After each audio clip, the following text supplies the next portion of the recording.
अंग्रेजों ने अपनी पहली फैक्ट्री कहां स्थापित किया था? सर बतिया रहा सर। अंग्रेजों ने अपनी पहली फैक्ट्री कहां स्थापित किया? आंध्र प्रदेश मछलीपट्टनम में। कब? 8 में। तो सूरत में जो हुआ था वो कब हुआ था?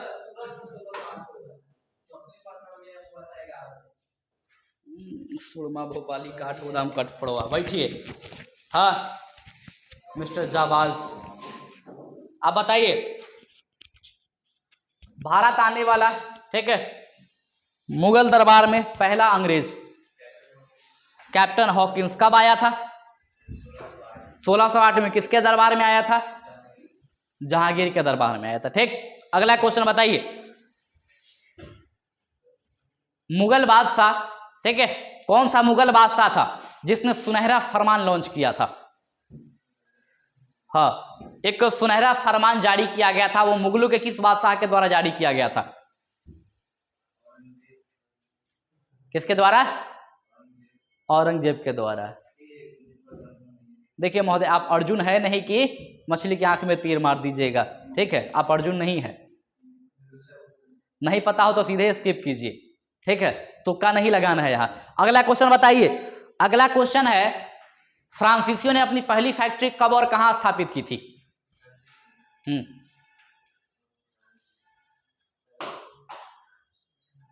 फ्रांसीसियों ने अपनी पहली फैक्ट्री कब और कहां स्थापित की थी? 1620 ईस्वी में ट्रैंकुवर में। क्या फ्रांसीसी? हाँ, अल्लाह नहीं पढ़ रहा हुआ विद्या कसम खाओता। ठीक, फ्रांस अयबे किया था 1664 में, तो 1620 में कहां से आप उसको लेके आ रहे हैं?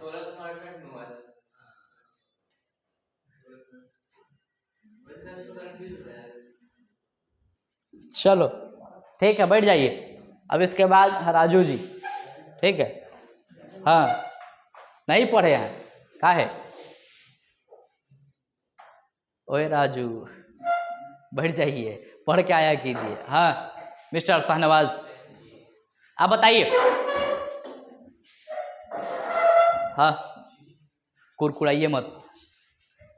क्वेश्चन ये है, ठीक है, कि डेनिस लोग, भारत कब आया था? डेनिसों का भारत आगमन कब हुआ था? 1602 में। क्या बात है, अल्टीमेट, खतरनाक, जबरदस्त, जिंदाबाद। ठीक है, देखो ये में लगा के ऐसे निकाल के तब मारेंगे हम, ठीक है। 1600, हाँ, तो थोड़ा सा कम से कम वो तो याद रखिए जो उसका टॉपिक था। अब चैप्टरों के नाम ना याद रहे तो यो दिक्कत है। अगला क्वेश्चन बताइए। वांडीवास का युद्ध कब और किसके किसके बीच में हुआ था? वांडीवास का युद्ध कब और किसके बीच में हुआ था? अंग्रेज और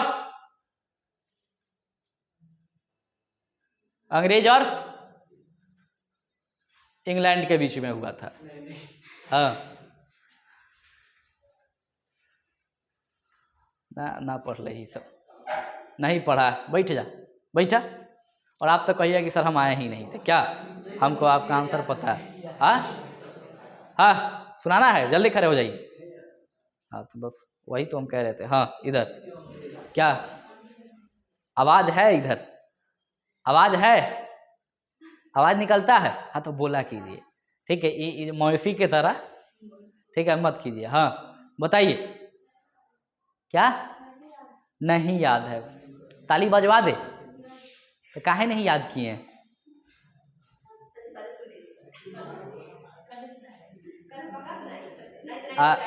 क्रिया खाइए, ठीक है, आप क्रिया खाइए, ठीक है। हाँ, विद्या पर हाथ रख के क्रिया खाइए कि अगर हम कल नहीं सुनाए तो मेरा सारा विद्या नाश हो जाएगा। हाँ,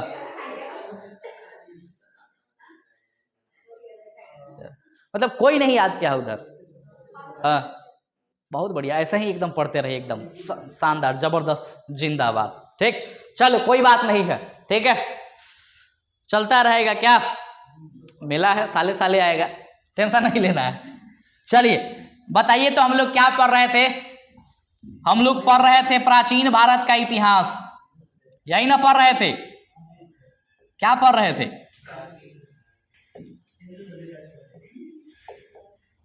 प्राचीन भारत का इतिहास, जिसमें हम लोग क्या पढ़ रहे थे, सिंधु घाटी सभ्यता के बारे में। सिंधु घाटी सभ्यता के बारे में, ठीक है, सिंधु के प्रमुख शहरों के बारे में हम लोग पढ़ रहे थे। सिंधु के प्रमुख नगर, प्रमुख नगर। चलिए अब इससे क्वेश्चन जो बनने वाला होगा, ठीक है, आइए उसके बारे में हम बात करेंगे। देखिए इसमें हम लोग बात कर लिए थे कुछ शहरों का, जैसे हम लोग पढ़ लिए किसके बारे में, हड़प्पा के बारे में। जैसे हम लोग पढ़े किसके बारे में, मोहनजोदड़ो के बारे में, ठीक है। उसके बाद हम लोग पढ़े किसके बारे में, चनहूदड़ो के बारे में। किसके बारे में, चनहूदड़ो के बारे में। उसके बाद हम लोग पढ़े किसके बारे में, लोथल के बारे में। उसके बाद हम लोग पढ़े किसके बारे में, रोपर के बारे में, ठीक है, रोपर के बारे में, ठीक है। हड़प्पा के बारे में, हड़प्पा जो है ये किस नदी के किनारे स्थित था, रावी नदी के तट पे स्थित था। मोहनजोदड़ो सिंधु के तट पे स्थित था। चनहूदड़ो सिंधु के तट पे स्थित था। लोथल भोगवा नदी के तट पे स्थित था। रोपर सतलज नदी के तट पे स्थित था, ठीक है। तो इन चीजों के बारे में हम लोग बात कर लिए थे। आइए इसके आगे के जो शहर होगा उन शहरों के बारे में हम लोग बात करेंगे। एक और राखीगढ़ी भी हम लोग पढ़े हुए थे, पढ़े थे राखीगढ़ी क्या, राखीगढ़ी। राखीगढ़ी से एक मुख्य क्वेश्चन जो बनने वाला हो, याद रखिएगा कि ये क्या है, ये भारत में स्थित,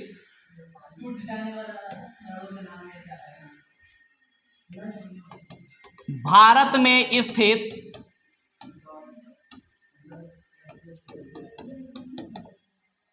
सिंधु का सबसे बड़ा स्थल है। ये सिंधु का सबसे बड़ा स्थल है, ठीक है। भारत में स्थित सिंधु का सबसे बड़ा स्थल है कौन, काटी, राखीगढ़ी, ठीक है, राखीगढ़ी, क्लियर। इसके बाद में अगला जो हमें शहर पढ़ना है, आइए उसके बारे में बात करेंगे। एक शहर था कालीबंगा, कालीबंगा मोस्ट इंपोर्टेंट,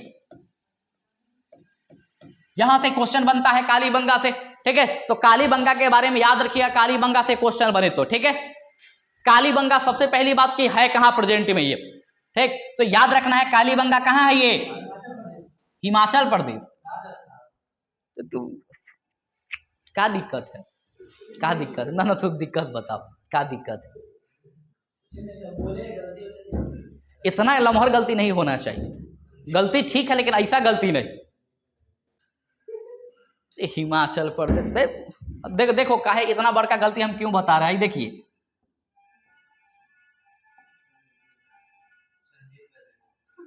भाई, देखो यहाँ है ये राजस्थान और यहाँ है हिमाचल प्रदेश, और हिमाचल प्रदेश में सिंधु सभ्यता कोई पार्टे नहीं था, समझे, क्या समझे, कोई पार्ट नहीं था। चलिए तो याद रखिए क्या होगा इसका, राजस्थान होगा, ठीक, क्या होगा। अब राजस्थान के जिला भी याद रख लीजिएगा, राजस्थान में एक जिला है हनुमानगढ़ी,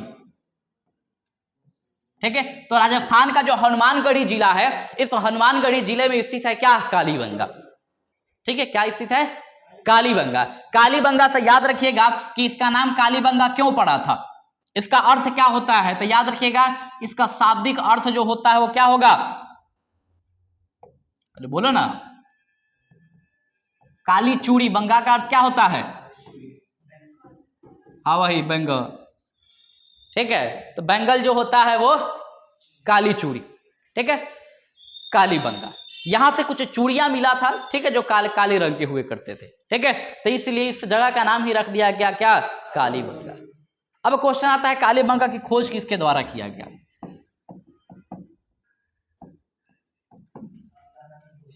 ठीक है, किसके द्वारा, अमलानंद घोष के द्वारा, ठीक है, अमलानंद घोष के द्वारा, ठीक है। तो अमलानंद घोष तो आप याद रखिएगा ही रखिएगा, कह रहे हैं कुछ तो गलती जा रहा, अमलानंद घोष, ठीक है, ये तो याद रखेंगे ही रखेंगे। कुछ और खोदकर्ता का भी नाम याद रखिएगा आप, ठीक है। दो व्यक्ति और था, एक का नाम था बीबी लाल और एक का नाम था एके थापर।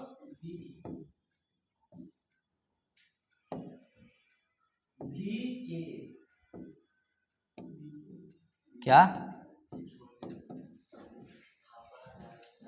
ठीक है, बीके थापर। बीबी लाल और बीके थापर जो था, ये दोनों जो था ये क्या था? हाँ, खुदाई करता था ये। तो बीबी लाल, बीके थापर, अमलानंद घोष, ये तीनों के तीनों संबंधित था किससे? तो याद रखिएगा आप, कालीबंगा से संबंधित था। अब क्वेश्चन बनता है, कालीबंगा किस नदी के तट पे था? कालीबंगा किस नदी के तट पे था? सरस्वती नदी। ठीक है, कौन सा नदी? सरस्वती नदी। ठीक है, इसको दूसरे और किस नाम से जानते हैं? घग्गर नदी। एक है घाघरा नदी, एक घग्गर नदी है, एक है घाघरा नदी। तो घग्गर नदी है जो राजस्थान के क्षेत्र में इधर था पहले, अभी फिलहाल सूख चुका है ये। ठीक है, और एक जो है घाघरा नदी, वो बिहार का नदी है। ठीक है, घाघरा नदी, सरयू नदी। ठीक है, जब बिहार की ज्योग्राफी पढ़ेंगे तो वहां बताएंगे आपको। तो यहां पर याद रखिएगा, घग्गर नदी के किनारे स्थित है ये कौन सा? कालीबंगा। ठीक है, अब कालीबंगा से कुछ कुछ साक्ष्य मिलते हैं। ठीक है, क्या क्या ऐसा चीज था जो कालीबंगा से मिला था? तो याद रख लीजिएगा, क्या क्या मिला होगा।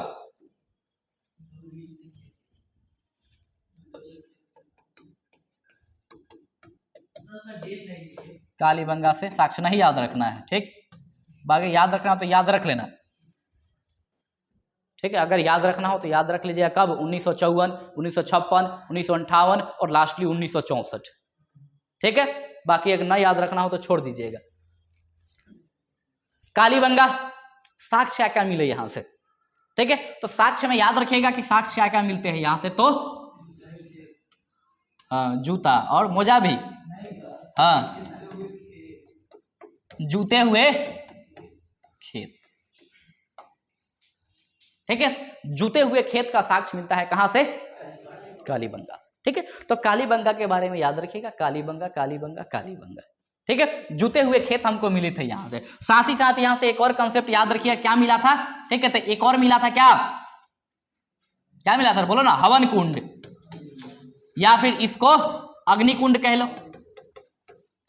ठीक है, तो अग्निकुंड, तो हवन कुंड या फिर अग्निकुंड, इसका साक्ष्य हमको कहां से मिलता है? तो ये साक्ष्य मिलता है कालीबंगा से। अब देखो यहां पर थोड़ा सा ये लगाया जाता है, जैसे कि वहां क्या था ना कि कुछ ऐसे जगह मिले थे जहां पे वो अग्निकुंड का इस्तेमाल होता था। जो लोगों ने ऐसा अनुमान लगाया कि हो सकता है कि पूजा पाठ होता है और हवन होता है, क्योंकि जैसे आपको पता है कि जो हवन होता है तो उसमें आप देखिएगा एक कंसेप्ट क्या कि अग्नि जलाई जाती है, ठीक है, हवन जलता है और पूजा पाठ होता है। ठीक है, तो वो हवन कुंड का कंसेप्ट आपको कहां से देखने को मिलेगा? तो हाँ, कालीबंगा से। ठीक है, और एक और जगह बताए थे आपको जहां से हवन कुंड या अग्नि कुंड मिलता था। कोई है जो बताए कि पिछले क्लास में हमने एक जगह कोई ऐसा बात किया था जहां से अग्नि कुंड मिला था? हाँ,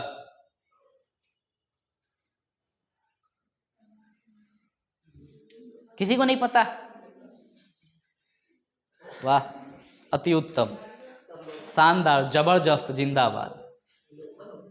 ठीक है, होगा क्या? वही होवे करेगा, सुरमा भोपाली सब। चलो, अब पढ़ता उड़ता है नहीं यार, पढ़ लिया करो 10 मिनट कम से कम। पूरा एकदम कॉन्फिडेंस में उठ के आ जाता है आंख में सही। चलो देखो, तो यहां पर ये कालीबंगा के बारे में याद रखिएगा कि अग्निकुंड यहां से भी मिलता है। ठीक है, बाकी चूड़ी का साक्ष्य यहां से मिलता है, ये ढेर सारी चूड़ियां मिलती हैं यहां से। ठीक है, हाँ, काली चूड़ी। ठीक है, तो ढेर सारी चूड़ियां यहां से आपको देखने को मिले, कहां से? कालीबंगा से। ठीक है, तो ये सारे क्षेत्र कालीबंगा के बारे में आप याद रख लीजिएगा। ठीक है, तो ये दो चार बात कालीबंगा से याद रखिएगा, कालीबंगा की कहानी खत्म। इसके बाद एक और क्षेत्र है जो थोड़ा सा इंपॉर्टेंट है, याद रखिएगा उसको। जैसे हम लोग क्या कहते हैं उसको? बनवाली। ठीक है, बनवाली के बारे में दो चार बात याद रखिएगा, ये क्वेश्चन आता है। ठीक है, हाँ, good morning sir. Sir good morning. आ गए? कोई दिक्कत?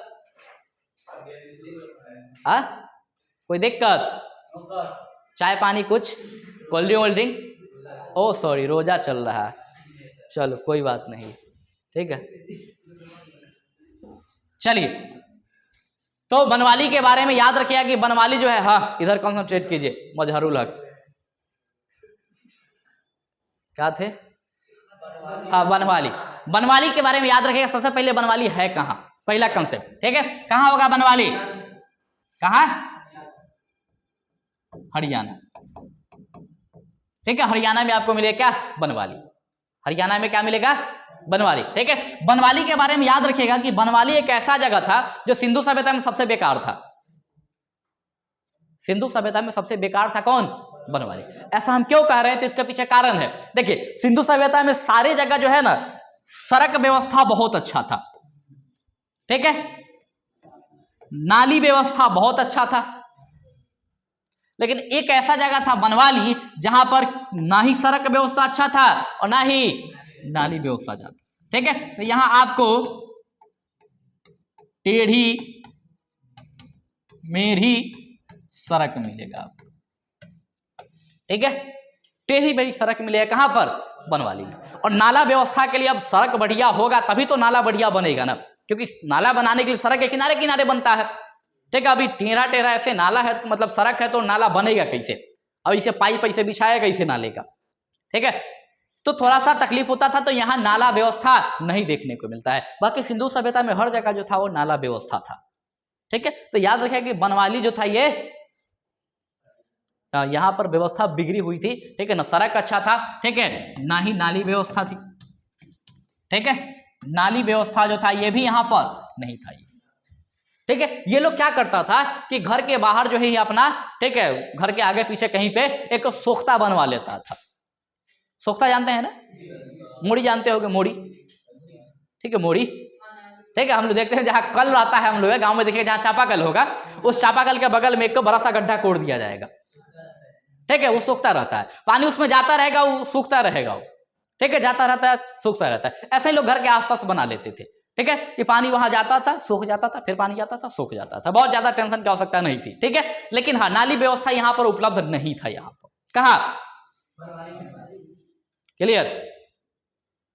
चलिए, तो बनवाली के बारे में याद रखिएगा, ठीक है, अल्फा बीटा गामा, ठीक है। आइए, तो बनवाली में नाम था बनवाली, लेकिन सारा चीज बिगड़ल था, इसका नाम था बनवाली लेकिन सारा चीज इसका बिगड़ा हुआ था, ठीक है। चल,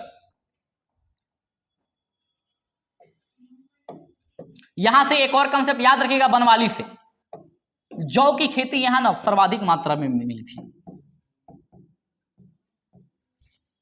ठीक है, जौ की खेती यहां से, जौ की खेती का साक्ष्य, ऐसा कहा जाता है कि यहां से एक ही जगह से ना ढेर सारा जौ मिला हुआ था, ठीक है। तो अगर क्वेश्चन पूछे कि जौ की खेती जो है, ठीक है, वो सिंधु सभ्यता में कहां देखी गई थी, तो कहां देखा गया था, वो बनवाली में देखा गया था। तो बनवाली के बारे में याद रखिएगा, यहां से जौ की खेती का साक्ष्य मिलता है, ठीक है, कौन सा, बनवाली, ठीक है, कहां, बनवाली, ठीक है, कहां। आइए, तो बनवाली के बारे में ये बनल बात दो चार को याद रख लीजिएगा। अब आइए, अब इसके बाद में एक जगह था धौलावीरा, क्या था, धौलावीरा। धौलावीरा के बारे में दो चार बात, ठीक है। धौलावीरा है कहां, गुजरात में, कहां, देखो ये सब जो था ना, जैसे बनवाली था, तो जो सतलज नदी है ना, उसी सतलज नदी के ये सब सहायक नदियों में उसी के आसपास आता था ये, ठीक है। जो घग्गर नदी है, उसी घग्गर नदी के आसपास आता था ये, इसका कोई पर्सनल मतलब किसी नदी के तट पे नहीं था ये, ठीक है। तो इसको जो जरूरत होता था, तो थोड़ा जरूरत ये सतलज से पूरा कर लेता था, थोड़ा जरूरत जो ये पूरा कर लेता था किससे, घग्गर से, ठीक है। वैसे ही धौलावीरा की बात करें तो धौलावीरा की भी कोई पर्सनल नदी नहीं थी, लेकिन इसकी जो जरूरत हुआ करता था वो पूरा होता था किससे, तो याद रखिएगा लूनी नदी जो है वो, ठीक है, लूनी नदी। लूनी नदी एक ऐसी नदी है, लूनी नदी एक ऐसी नदी है जो अरावली के पर्वत से निकलता है ये, और ये नदी गुजरात के कच्छ वाला जो क्षेत्र है, ठीक है, देखिए ये हो गया कच्छ का क्षेत्र और ये हो गया सौराष्ट्र का क्षेत्र, तो इस क्षेत्र में ये नदी आती है और बालू में ही गायब हो जाता है ये नदी, ठीक है, क्योंकि यहाँ रेत ही रेत है, रेत में आने के बाद वहां पे वो गायब हो जाता है, क्योंकि बालू में आप देखिएगा कि जो बालू होता है उस पर पानी पटाइए सारा नीचे चला जाएगा, ऐसा फील नहीं होगा आपको कि उसमें पानी भी है, लेकिन बहुत ज्यादा अगर आप पानी पटा देते हैं और बालू हटाइएगा तो वहां से पानी निकलेगा आपको, जैसे बिहार में एक नदी है फाल्गु नदी, कौन बताएगा फाल्गु नदी के बारे में? कौन बताएगा? याद रखिएगा, फाल्गु नदी के तट पे ना बुद्ध को ज्ञान की प्राप्ति हुआ था। फाल्गु नदी के तट पे बुद्ध को ज्ञान की प्राप्ति हुआ था। ठीक है, तो जाहिर सी बात है इंपॉर्टेंट नदी होगा। तो उस नदी के बारे में कहा जाता है कि उस नदी में जो है वो, ठीक है, वो भी बहुत सारा रेत भरा हुआ है। ठीक है, वहां भी आपको पानी नहीं देखने को मिलेगा, मतलब जैसे सीजन पानी का नहीं हो तो वहां पानी नहीं मिलेगा। लेकिन आप जब जाएंगे उस नदी में, ठीक है, थोड़ा सा बालू हटाइएगा तो भीतर में आपको पानी मिल जाएगा।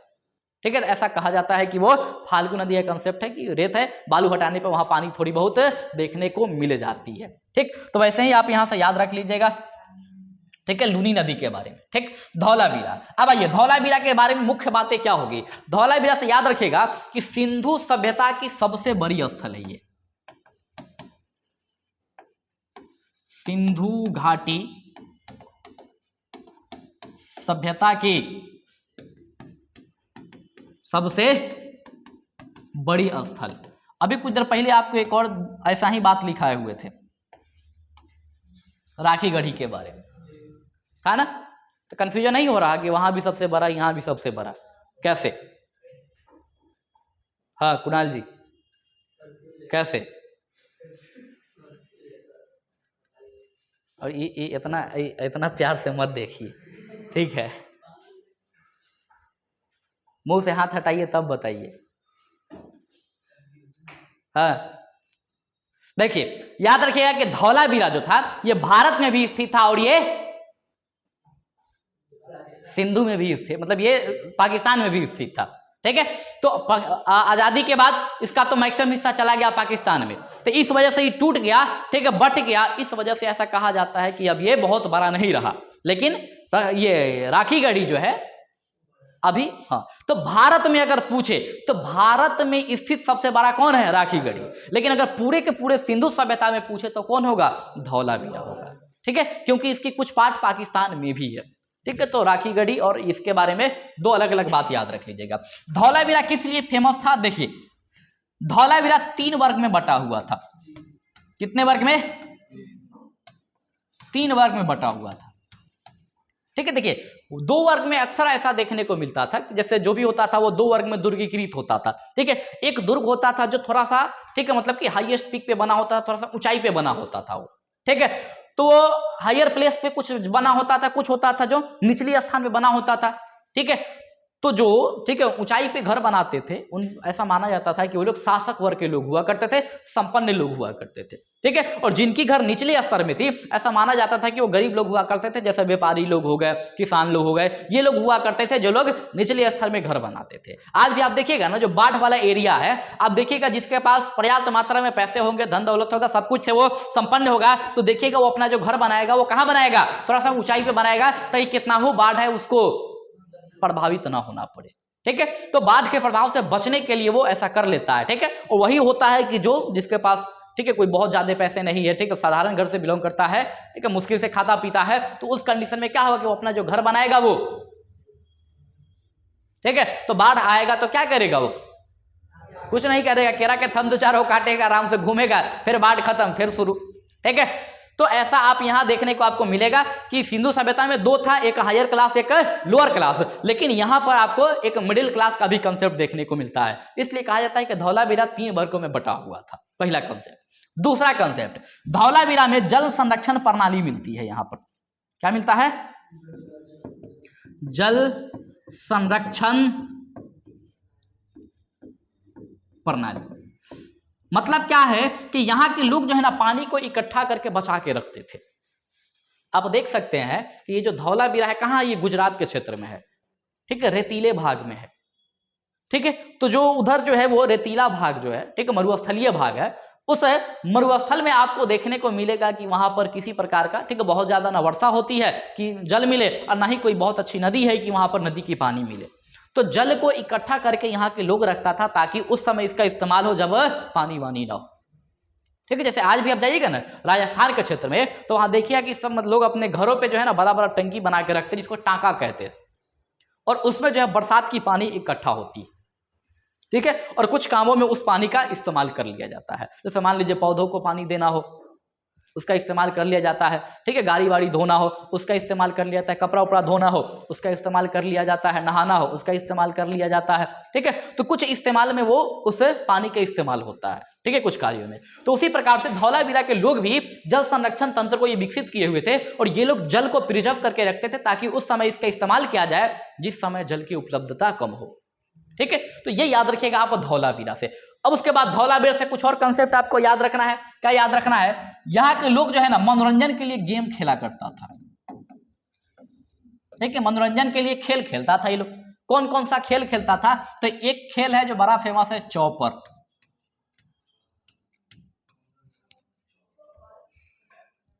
ठीक है, चौपर जानते क्या होता है?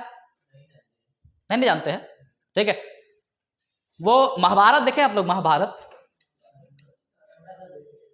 ठीक है, तो जो लोग भी महाभारत देखे उसमें देखिएगा जो शकुनी मामा होते हैं, ठीक है, वो देखिएगा वो ले लेके ना, हाँ, पासा फेंकता, ठीक है, गोटी खेलता वो ना लेके और वरना मिलाता है अपना नंबर का, ओ मतलब मामला गड़बड़ है। ठीक है, खासकर ज्योति सब ये सब इस्तेमाल करता था। तो आप लूडो कह लीजिए, पासा कह लीजिए इसको, जैसे हम लोग लूडो खेलते हैं वैसे ही ये चौपर खेला करता था ये। ठीक है, चौसर, चलिए, तो चौपर खेला करता था ये लोग, यहां से याद रखिएगा। ठीक है, तो एक वो गेम खेलने का आपको यहां से कंसेप्ट मिलता है। दूसरा एक और चीज कि यहां ना स्टेडियम भी मिला है यहां पर। तो अगर पूछे कि स्टेडियम अर्थात खेल का मैदान कहां से मिला है, कहां से मिला है? खेल का मैदान। तो याद रखिएगा खेल का मैदान जो है वो कहां से मिला है? धौलावीरा से मिला है। तो सिंधु सभ्यता में खेल का मैदान कहां से प्राप्त हुआ? धौलावीरा से मिला। ठीक है, जल संरक्षण प्रणाली, इसी को कहीं कहीं तालाब लिखा रहेगा। ठीक है, तो तालाब उलाब का कंसेप्ट आपको यहां से देखने को मिलेगा। कहां से? यहां से। ठीक है, चलिए, तो धौलावीरा के बारे में याद रखिएगा। इस प्रकार से जो प्रमुख स्थल थे वो प्रमुख स्थल खत्म, स्वाहा। सिंधु सभ्यता के प्रमुख स्थल जो थे वो खत्म। बाकी स्थल तो बहुत सारे हैं। ठीक है, इतना हमको जानना था, इतना जान लीजिएगा, काम बन जाएगा। अब कुछ फैक्चुअल बात कर ले। सिंधु सभ्यता से कुछ फैक्ट आते हैं जो एग्जाम में पूछा जाता है। ठीक है,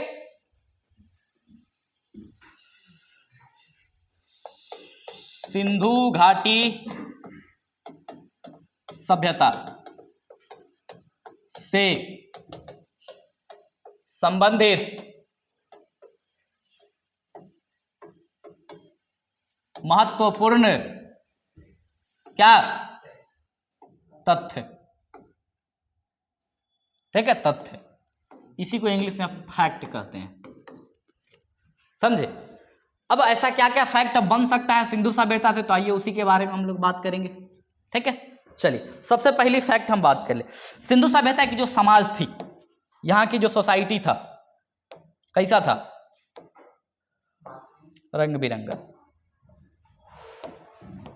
देखिए, सिंधु सभ्यता का जो सोसाइटी था, याद रखेगा, यहां की समाज कैसी थी? हाँ, बोलो ना जोर से, हिम्मत से पूरा एकदम, मातृसत्तात्मक। ठीक है, तो सिंधु की समाज कैसी थी? तो मातृसत्तात्मक थी। मतलब यह है कि यहां माताओं को ज्यादा प्रायोरिटी मिलता था। जैसे अभी हमारा जो प्रेजेंट में जो समाज है, कैसा है ये? कैसा है? तो पैसा है। वर्तमान का हमारा समाज कैसा है?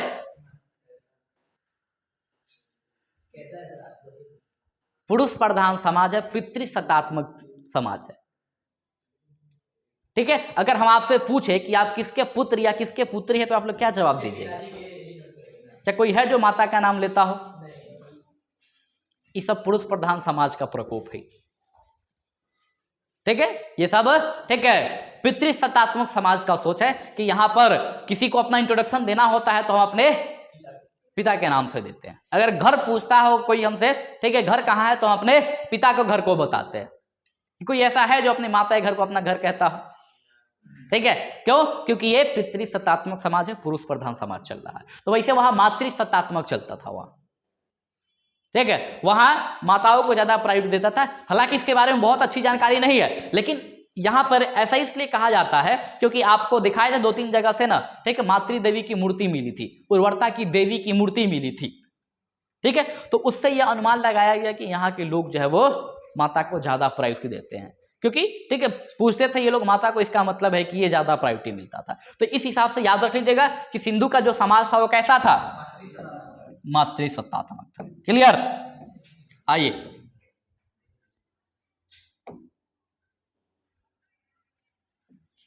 अब इसके बाद सिंधु की बात करें। ठीक है, याद रखेगा कि सिंधु सभ्यता में एक पद्धति जो था, सिस्टम फेमस था, उसका नाम था ग्रिड पद्धति। ग्रिड पद्धति। अब पूछिए कि ग्रिड पद्धति क्या है, क्या है ग्रिड पद्धति? हर घर की हर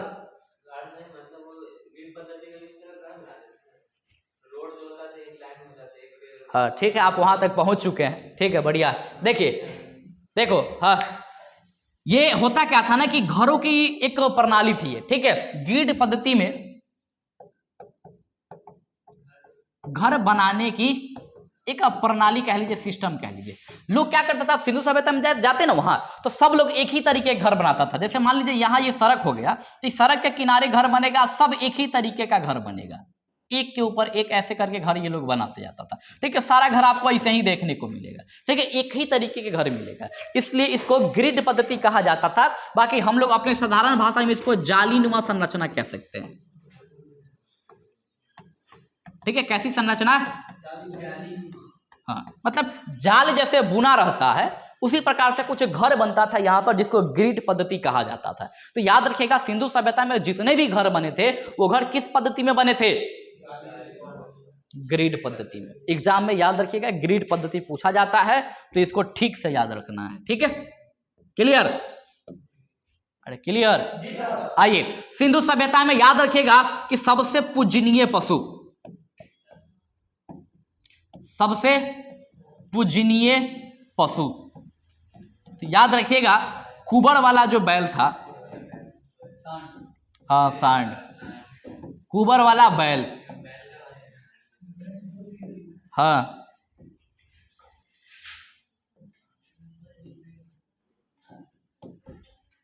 ठीक है, कुबर वाला बैल जो था ये सबसे पूजनीय पशु था। ठीक है, या फिर इसको कुबर वाला बैल ना लिखे सांड भी लिखा रहता है। ठीक है, तो देख लीजिएगा एग्जाम में क्या ऑप्शन दे रहा हो। ठीक है, तो ये जो होता था ये क्या होता था, तो ये सबसे पूजनीय पशु था उस समय पर। ठीक है, अगर पूछे कि सिंधु सभ्यता में सबसे फेमस नदी क्या था,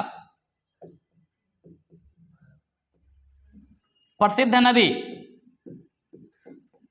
कौन सा नदी होगा सबसे फेमस? सुरमा भोपाली हो, सिंधुए के आसपास में सारा है, ये उसी के नाम से जाना जा रहा है, तो जाहिर सी बात वही होगी। क्या? चलो, बाकी कायदे से इसको लिखने की आवश्यकता नहीं है, बस हम देखना चाह रहे थे कभी क्वेश्चन आए तो आप लोग कितना चनसगरई दिखाते हैं। चलिए, उसके बाद में यहां से याद रखिएगा कि सिंधु सभ्यता के मोहरों पे सर्वाधिक मतलब किस जानवर का चित्र अंकित किया गया, यह भी एक क्वेश्चन आता है। तो याद रखिएगा सिंधु के मोहरों पे, मोहर जानते हैं ना, ठप्पा, सिंधु के मोहरों पर किस जानवर का सर्वाधिक चित्र अंकित था? बोलो किसका चित्र था? कुत्ता का।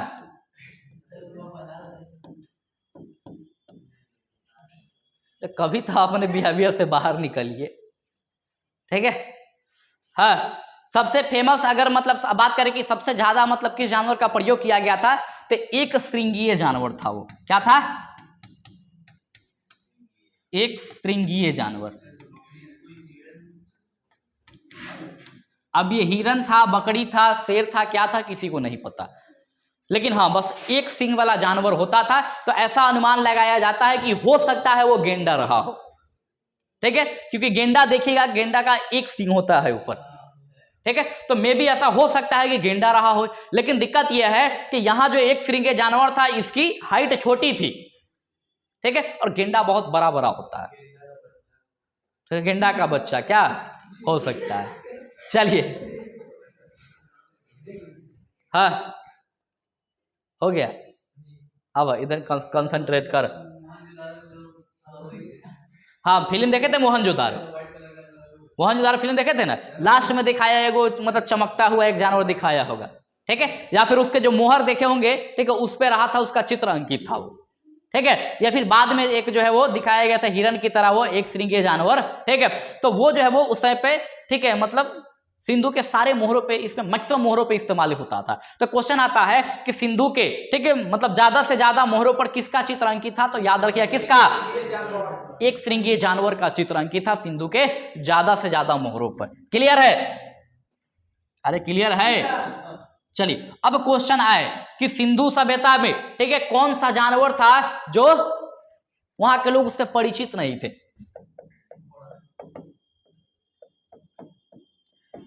सिंधु सभ्यता के लोग किस जानवर से परिचित नहीं थे? बोलो। घोड़ा से परिचित नहीं थे।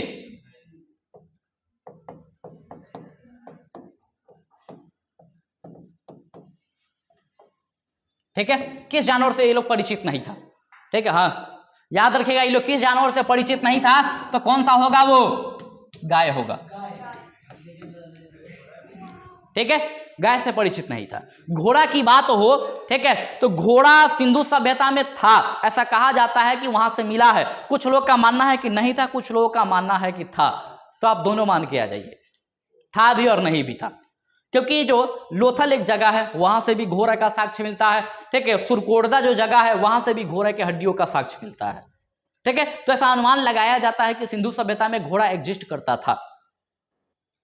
ठीक है, सिंधु सभ्यता में गाय भी था, ऐसा नहीं कि ये नहीं था, लेकिन गाय से लोग परिचित नहीं था। जैसे कि हुआ क्या कि इसके बाद का जो सभ्यता आया, वैदिक सभ्यता, वैदिक सभ्यता में गाय को सबसे पूजनीय पशु के रूप में जाना गया।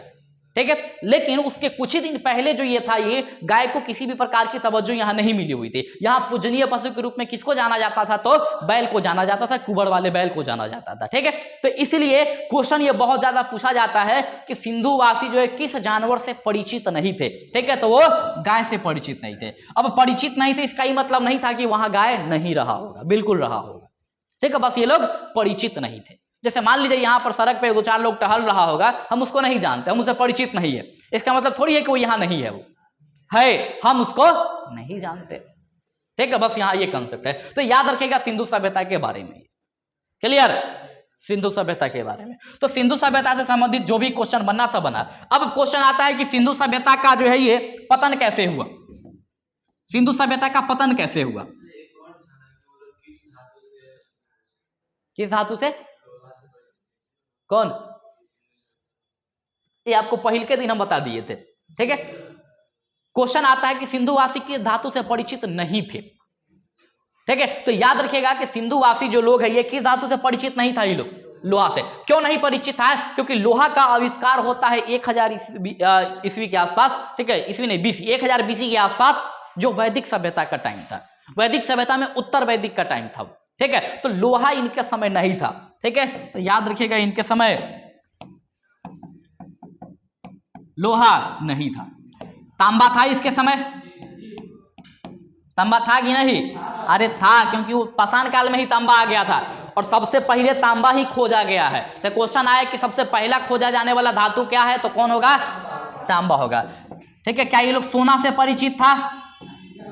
हाँ बिल्कुल था।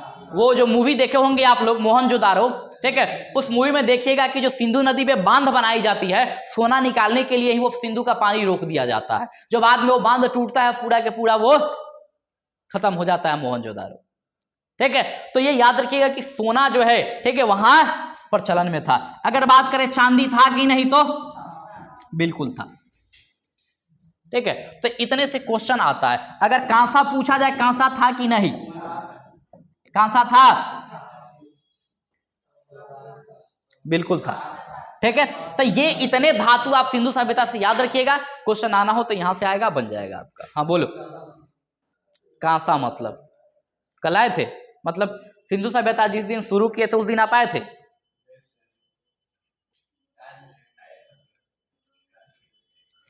दिक्कत ये घरे जाके पढ़वे नहीं किए होंगे आप, है कि नहीं? हाँ, दो चीज के जोड़ के बनाया जाता है, सुरमा भोपाली। देखो, कांसा जो है एक मिश्र धातु है। क्या है? कांसा एक मिश्र धातु है। और ये दोबारा दोबारा मत पूछा करो, ये सब बताया जा चुका है। एक बार कॉपी उलट के देख लिया कीजिए आप लोग, कॉपी उलट के देख लेंगे, चल छोड़ना कॉपी कथी उलटने जा, सारे से पूछ लेंगे भाई, देख लिया करो यार कॉपी। तो याद रखिएगा मिश्र धातु है। और किसका किसका मिश्र धातु है? तो कॉपर और लोहा का। ना ये लोग मार खाए हैं कि नहीं कहियो आप लोग, यही चलते ठीक। हम लोग की तरह मार खाना चाहिए था ना, एक पिलर में बांध के तब मार होता था, ठीक वैसे मार पड़ा होता ना। चलिए तो याद रखिए कॉपर और टीन, एसएन को टीन कहते हैं। तो तांबा और टीन का मिश्रण होता है कांसा धातु, ठीक है। और दोबारा मत पूछना अभी सब। चलिए तो ये इसके बारे में, आप सिंधु के बारे में अल्फा बीटा गामा याद रख लीजिएगा, कहानी खत्म, ठीक। सिंधु सभ्यता की कहानी खत्म। अब इसके बाद नहीं, कहानी कहाँ खत्म, पतन के बारे में थोड़ा सा याद रख लो अंतिम रूप से। सिंधु सभ्यता का पतन कैसे हुआ था? सिंधु सभ्यता का पतन, पतन मतलब विनाश, बर्बादी, ठीक है, टाटा बाय बाय, ठीक है। तो ये कैसे हुआ था, इसका टाटा बाय बाय कैसे हुआ था? इसके पीछे अलग अलग 4-5 लॉजिक दिया जाता है, बहुत सारा लॉजिक दिया गया इसके पीछे। किसी का कहना था कि बाढ़ आया समाप्त हो गया, बह गया बाढ़ में पूरा के पूरा। किसी का कहना था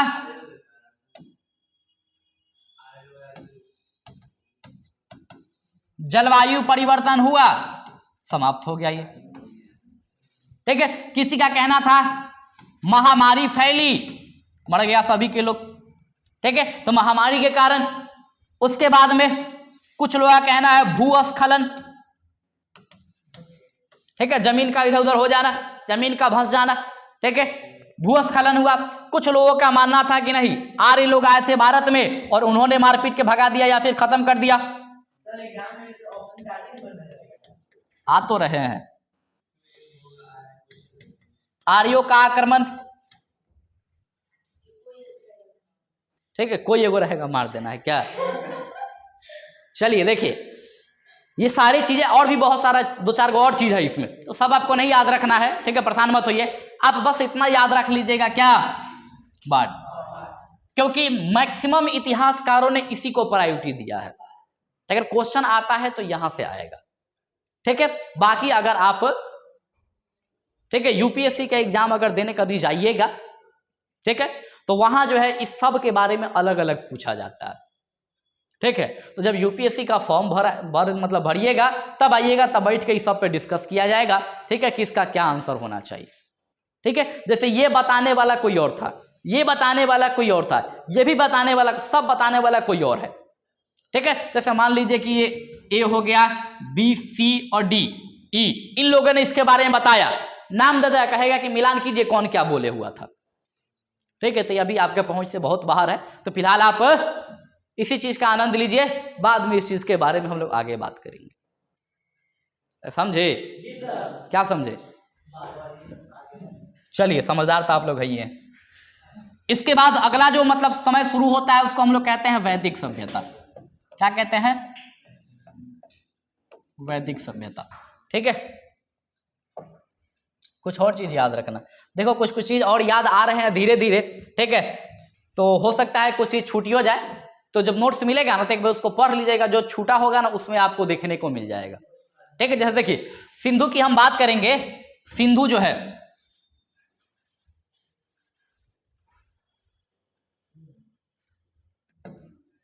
देखिए, अगर हम बात करें सिंधु की, तो सिंधु का मुख्य व्यवसाय जो था, इन लोगों के जीवन जीने की मुख्य जो शैली थी वो क्या थी? तो व्यवसाय था। यहाँ व्यापार सर्वाधिक मात्रा में होता था, मतलब ये लोग अपने जीवन जीने के लिए क्या करता था? व्यापार, ठीक है। तो इनकी अर्थव्यवस्था, सिंधु की अर्थव्यवस्था जो है किस पे टिकी हुई थी? तो याद रखिएगा किस पे? हाँ, तो व्यापार और प्लस में कृषि। तो व्यापार और कृषि यहाँ की मुख्य व्यवस्था थी, याद रखिएगा। सबसे ज्यादा पूछा जाए तो याद रखिएगा व्यापार इसकी मुख्य व्यवस्था थी, ठीक है। व्यापार यहाँ के लोग, मतलब बहुत ज्यादा लोग व्यापारी था यहाँ का, ठीक है। दूसरा कोई काम नहीं, पशुपालन वगैरह होता था तो वो सब उतना मतलब फेमस नहीं था वो, बाकी पशुपालन भी होता था हर चीज का, ठीक है, लेकिन वो उतना ज्यादा फेमस नहीं था। ठीक, तो यहाँ पर याद रखिएगा व्यापार और कृषि जो है ये यहाँ पर देखने को मिलेगा। मुख्य मतलब व्यवसाय के रूप में इनकी अर्थव्यवस्था का ये आधार था ये। उसके बाद अगर पूछे कि सिंधु सभ्यता में सर्वाधिक मात्रा में कौन सा फसल होता है, सर्वाधिक मात्रा में उगने वाला फसल कौन होगा, बोलिए, गेहूं और जौ, गेहूं और जौ। ठीक है, सर्वाधिक मात्रा में ये फसल सिंधु सभ्यता में हुए थे। ठीक है, और भी बहुत सारा फसल था। ठीक है, मटर वगैरह भी था, चना वगैरह भी था। ठीक है, तो वो सब भी था यहाँ पर। ठीक है, लेकिन ये गेहूं और जौ के कंसेप्ट की हम बात करें तो गेहूं और जौ का कंसेप्ट जो है ये आपको, ठीक है, सबसे ज्यादा मिलेगा। एक और चीज आता है, कहा जाता है कि सिंधु सभ्यता में जो व्यापार होता था, व्यापार करने में सबसे ज्यादा किस फसल का व्यापार होता था, तो सिंधु सभ्यता में सर्वाधिक व्यापारिक फसल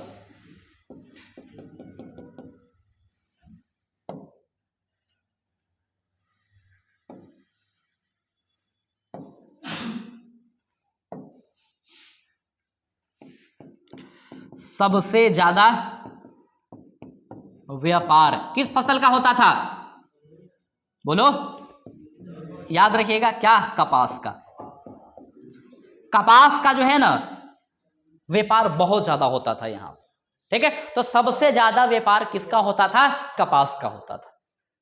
तो फसलों के बारे में ये दो चार बात इससे याद रख लीजिएगा सिंधु सभ्यता से। ठीक है, बाकी पूछे कि सर्वाधिक मात्रा में जौ की प्राप्ति कहां से हुई थी, तो उधर बताए थे एक शहर, कौन सा, बनवाली। ठीक है, सर्वाधिक मात्रा में जौ कहां से मिला था, बनवाली से मिला था। ठीक है, बनवाली से एक और कंसेप्ट याद रखिएगा, बनवाली से मिला था क्या, कुछ तो मिला था, किधर गया बनवाली,